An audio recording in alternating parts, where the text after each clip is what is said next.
आदम, ये जो ब्लॉक वाली इन्होंने बात की, ये बड़ी हार्ड होती है हमारे यंगस्टर्स के लिए। वो कहते हैं यार दिल ना तोड़ दें हम किसी का।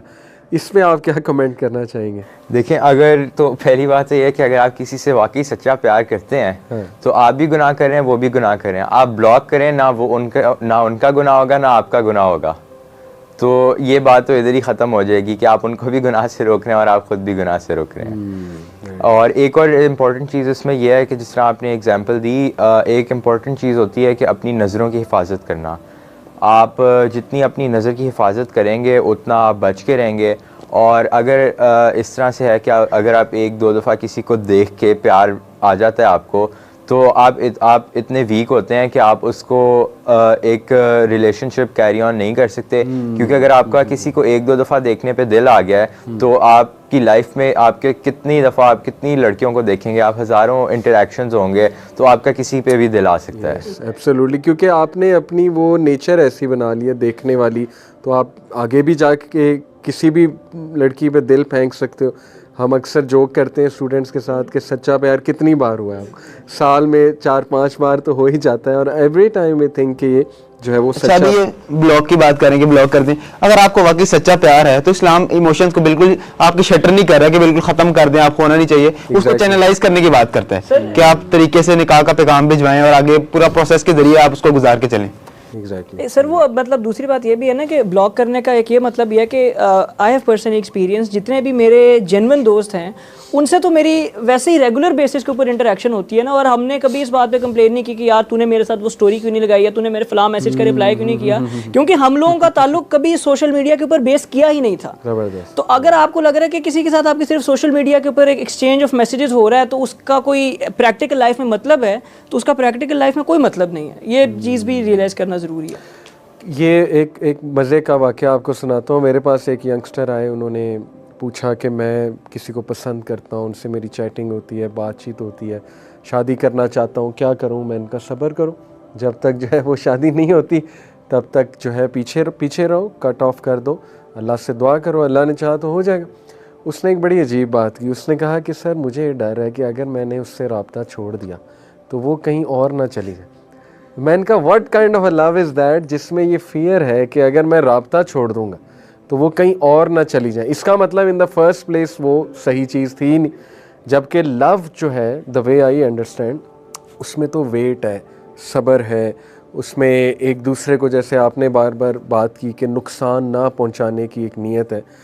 If you truly love each other तो फिर आप ऐसा तो कभी नहीं चाहोगे कि एक दूसरे को साइकोलॉजिकल या फिज़िकल को नुकसान जो है वो पहुंचाओ। बल्कि मेरे पास रियल केस स्टडी है एक भाई की। ये बातें मैं इसलिए बता रहा हूँ to motivate youngsters. He liked a girl in first semester, पसंद आ गई बस। अब वो एक अलग टॉपिक है क्यों पसंद आई वगैरह वगैरह, लेकिन चले, उसने एक सिंसियर इंटेंशन की कि मैंने शादी करनी है इनसे, और पसंद उन्हें थी कैरेक्टर वाइज भी हर तरह से। विल यू बिलीव इट कि उस बच्चे ने, ये मैं आपको पूरी जिम्मेदारी से बता रहा हूँ, and I trust him when he told us this, I trust him कि वो झूठ नहीं बोलेगा। उसने सब्र किया और 7th या 6th सेमेस्टर में जाके पेरेंट्स मान गए और उन दोनों का आपस में जो वो निकाह हो गया यूनिवर्सिटी में। लेकिन इस सारे प्रोसेस के दौरान उसने मुझे खुद बताया कि मैंने नहीं बात इनिशिएट की, मैंने अपनी पसंद अपने दिल में रखी, अल्लाह सुब्हानहू व तआला को ज़ाहिर की। जब आई फेल्ट कि इट्स टाइम तो मैंने अप्रोच किया इन द राइट वे और पेरेंट्स मान गए अल्हम्दुलिल्लाह। तो दैट्स इट। अब वो रिलेशनशिप चलाते, फिर उसके बाद वो खराफात में पढ़ते, गुनाहों में पढ़ते, वो आपके सामने है।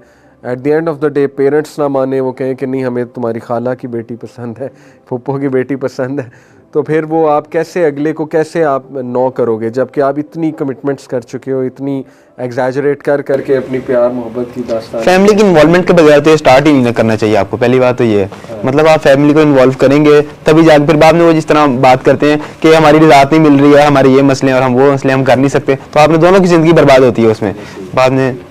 आई थिंक सोच का ना right from the start clear होना भी काफ़ी ज़रूरी है कि the sort of interaction that you are having, वहाँ पे ना आपको लोग 3-4 किस्म की जस्टिफिकेशंस देने वाले होते हैं। कुछ कहेंगे कि यार नहीं बहन भाई हैं सिर्फ, कुछ नहीं होता, ठीक है। सेकंड नेचर के आ जाएंगे, कहेंगे यार वी आर जस्ट फ्रेंड्स, ठीक है, दोस्ती के अंदर कोई इस तरह का मसला नहीं होता, ठीक है। और तीसरी वैलिडेशन जो बहुत लिबरल माइंडेड होंगे वो कहेंगे तो क्या भाई हमारा और कोई सीन नहीं है, we are just boyfriend and girlfriend. तो डिपेंडिंग अपॉन कि आप अगर बिल्कुल जो है वो अच्छे माइंड से आए हुए हैं और आपको जो है ना वो बहन भाई वाली जस्टिफिकेशन चलती है, so it is important to realise कि आपने अपना जो है ना डिस्टिंक्शन वहीं पे ड्रॉ कर देनी है कि भाई अपार्ट फ्रॉम अगर बिल्कुल कोई काम की ज़रूरत की बात है, जनरली वो जो PPL फार्मूला होता है उसके तहत, उससे हट के कोई भी इंटरेक्शन है दैट इज़ रॉन्ग। और किसी भी तरह का रिलेशनशिप अगर इन द फ्यूचर एग्जिस्ट कर सकता है तो that has to be in the form of निकाह। और उसके अलावा आप अपने आप को थोड़ा सा भी मार्जिन देंगे, थोड़ा सा भी डाउट क्रिएट करेंगे, सो आपका किसी भी गड्ढे में गिरने का चांस बहुत ज़्यादा होता है। और हमेशा आप अगर नोटिस करें तो कुरान में कभी भी डायरेक्ट एक्ट से मना नहीं किया जाता, वला तक़रबुज़ ज़िना इन्नहु कान फ़ाहिशा, हमेशा जो है ना वो फुट स्टेप्स के बारे में कहा। इवन कि किसी भी गलत एक्शन के तनाजुर में जब अल्लाह ताला कहते हैं कि don't even follow the footsteps of devil, खुतुबात शैतान का लफ्ज़ आता है, क्योंकि आप एक थोड़ा सा फुटस्टेप्स करते हैं, आपको डायरेक्ट हार्म नहीं भी नज़र आ रहा, तो यहीं पे आपके ईमान का टेस्ट है कि आप कोई चीज़ का कॉन्सिक्वेंस अभी नहीं फेस कर रहे, लेकिन because you know God has told us कि इट्स रॉन्ग, आप वहीं पे रुक जाओ।